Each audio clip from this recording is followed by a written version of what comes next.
என்ன ஆனாலும் சரி இன்னைக்கு ஸ்கூல் பஸ் மிஸ் பண்ணவே கூடாது. என்ன புரிஞ்சதா? எதுக்குமா இவ்வளவு அவசரப்படுத்துறீங்க? ஹீமாவரிய கூப்பிட்டு ரெகுலர் செக்கப்புக்கு போகணும். உன்னை ஸ்கூல்ல கொண்டு போய் விடுறதுக்குலாம் எனக்கு நேரம் இல்ல. அதனாலதான் சொல்றேன், சீக்கிரமா சாப்பிட்டு முடி. ஓகே.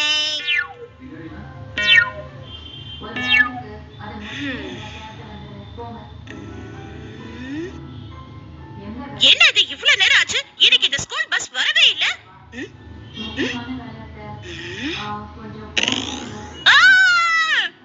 ஏமா கத்துறீங்க? இப்ப என்ன ஆச்சு? ஒரு விஷயத்த மறந்தே போயிட்டேன் ஷின்சான். இன்னைக்கு ஒரு ஸ்கூல்ல ஓபன் டே. எனது பண்டேவா? அப்படின்னா பண்டே இல்ல, ஓபன் டே. நீங்க படிக்கிற கிளாஸ பேரண்ட்ஸ் வந்து பார்க்கணும். அதனாலதான் இன்னைக்கு ஸ்கூல் பஸ் வரலையா? நான் இன்னைக்கு ஸ்கூலுக்கு வந்துதான் ஆகணுமா? இப்ப வர வர உங்களுக்கு பொறுப்பே இல்லாம போயிடுச்சுமா. ஆனா ஹீமாவரியோட செக்கப்புக்கு எப்படி போறது?